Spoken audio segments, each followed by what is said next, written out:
Alright, mga kababayan, mga kaibigan, mga katokis, mga kapots. Kamusta po kayong lahat? And once again, welcome back po dito sa ating mumunting channel, Simply Tokis Vlog. Tayo po ay magbibigay lang ng maiksing komento, opinion at reaksyon sa mga mainit na usaping pang-politika sa ating bansa. Pag-usapan natin dalawang bagay, mga kababayan.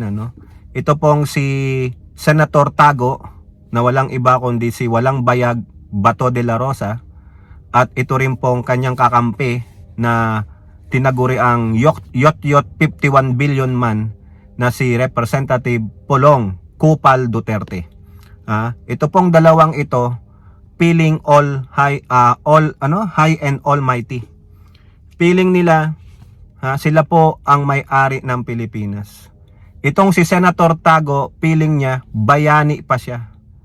No, kasi ini-equate niya yung sarili niya sa pagiging isang tunay na bayani tulad nila Andres Bonifacio, nila Dr. Gat Jose Rizal, nila Marcelo, Agoncillo, at yung mga iba pang mga ating ninuno na mga bayani. Kasi po meron po siyang statement diyan sa kanyang 64th birthday. Sabi niya, I'm alive and well and grateful. Pasalamat ka. No? Pasalamat ka at buhay ka. Pasalamat ka at nasa power ka bilang isang senator. Pasalamat ka at marami kang kwarta para sa iyong seguridad. Pero yung mga tao na nadamay sa inyong peking war on drugs, yung inyong extrajudicial killing ni tatay mong karton na si Digong, wala na po yun. Hanggang ngayon sa hukay siguro humihingi pa rin sila ng hustisya na pinagkakait pa rin 'Di ba? Kung ano-ano yung pinagsasabi niya, no? Dinidepensa niya po yung sarili niya kung bakit siya nagtatago.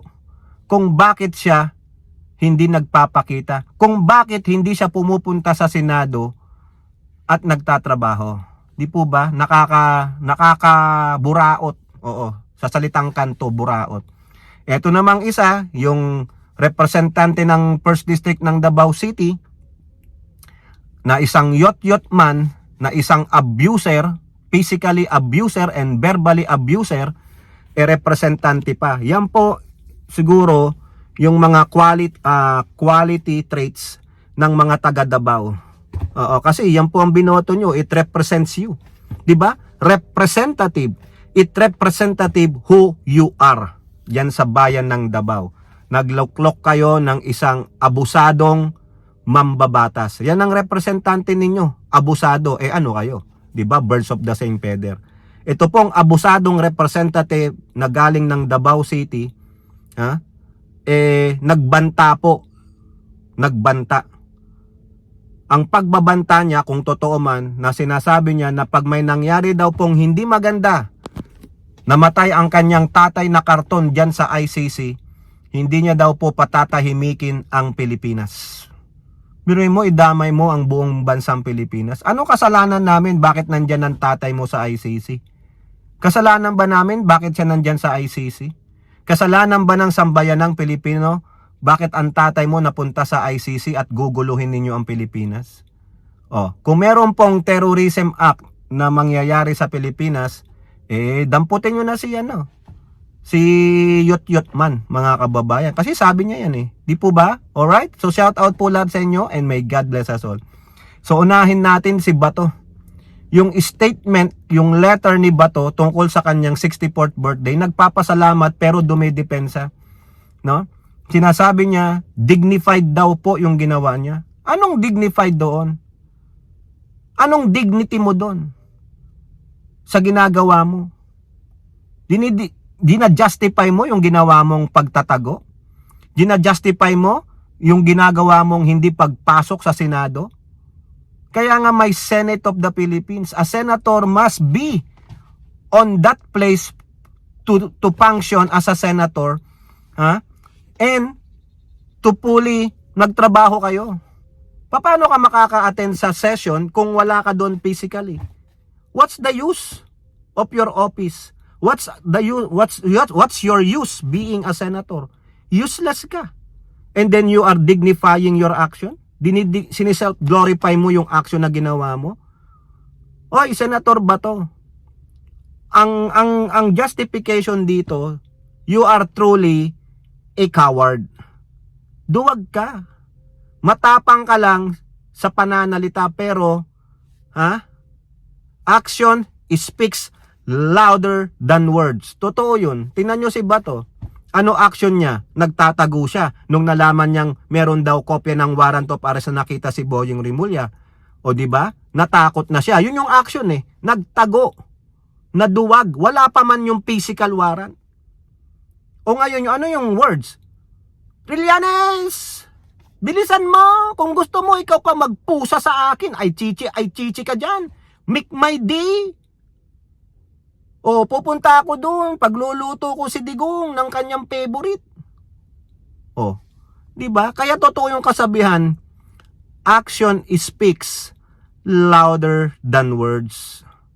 Ikaw ba to? Puro ka lang laway, puro ka lang bunganga, matapang ka lang pala sa bunganga. Pero sa totoo lang, badidap ka. Badidap, duwag, wala kang bayag, tapos sumulat ka pa ng statement dignifying your action.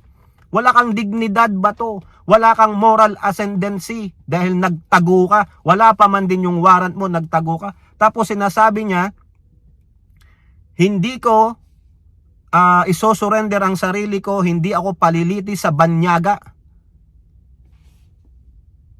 Okay, granting banyaga yung liliti sa'yo. Eh din tumakbo yung mga kababayan mong Pilipino na humihingi ng hustisya na hindi nila makukuha sa ating bansa kasi naglagay ang amo mong karton ng mga kakampi niyang hurado. Naramdaman ng mga pamilya ng biktima ninyong peking war on drugs sa EJK ninyo na hindi sila makakakuha ng totoong hustisya para sa mga napatay ninyong mga kamag-anak nila, pamilya nila. Kaya doon sila tumakbo. Yan ang naratiba mo?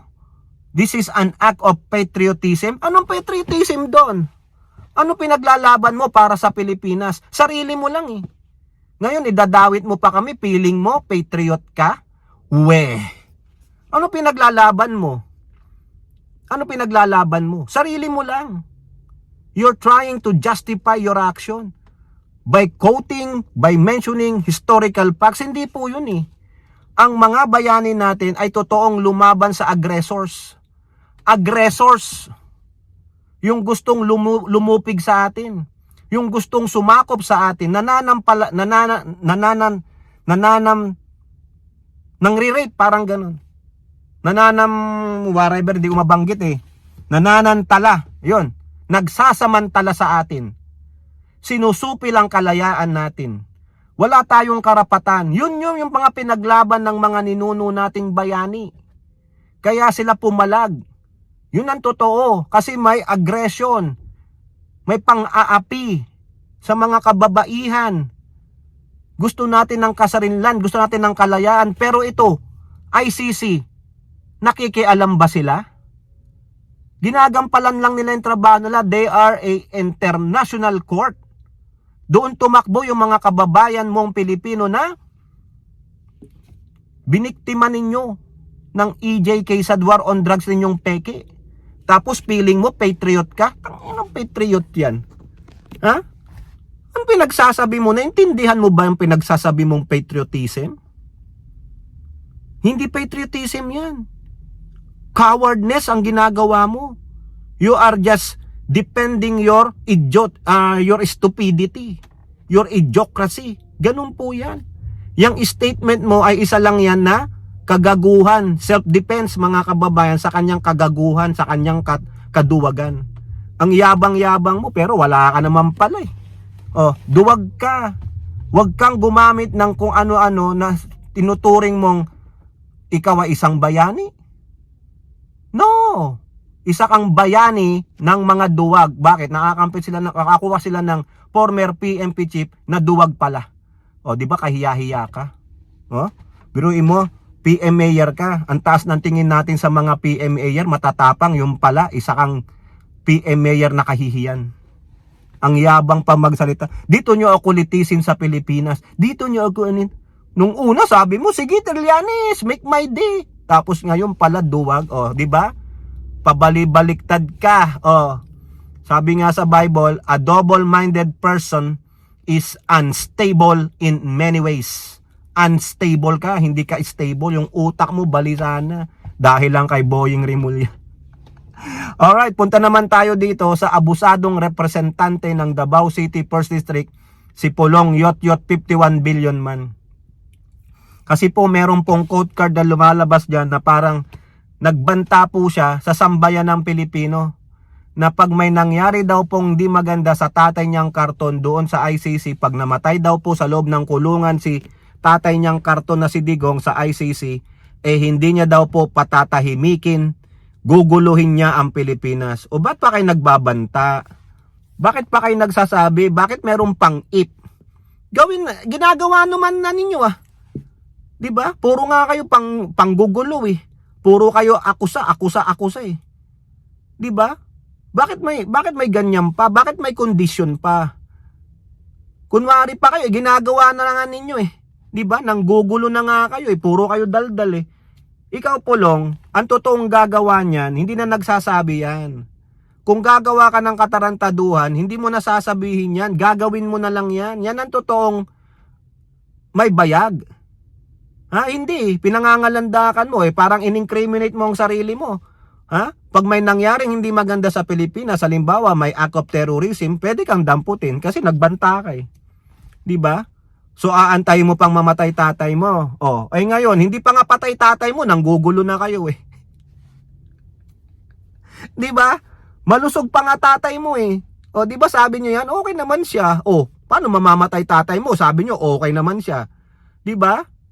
Nakakaalala naman siya. Tingnan niyo, wala pa lang demensya tatay niyo. Buhay pa nga tatay niyo, nanggugulo na kayo. Hindi niyo pinatatahimik ang Pilipinas. 'Di ba? Huwag ka na magbanta. Gawin na lang ninyo. Actually, ginagawa na nga ninyo Tatakutin niyo pa kami. Dinamay mo pa ang buong sambayan ng Pilipino. Kung totoo yan, mga kababayan, Kung totoo mo yan, di piece of shit ka pala. Matapang ka lang sa bunganga. Gawin ninyo. Actually, ginagawa na nga ninyo No? Puro kayo daldal. Puro kayo ako sa piling nyo, malinis kayo. Bakit? Kasi tinatamaan kayo 'di ba? Labas mo muna yung tattoo mo sa likod. Baka tattoo lang ng yan, pusa yan Ngaw ngaw, meow meow. Baka naman hindi naman dragon yan. Baka naman mukhang pusa lang. Yabang magsalita, wala namang ginagawa. Bilib nga ako dyan sa mga taga Davao City, panay pa ang boto sa mga Duterte na alam naman nila. Sa bagay, baka pare-pareho kayo ng likaw ng bituka. Nagtatanong lang baka pare-pareho kayo ng likaw ng bituka. Alright? Kayo po, ano pong inyong masasabi? Comment down below and don't forget to like and share. Hope to see you on the next videos. Bye-bye. God bless.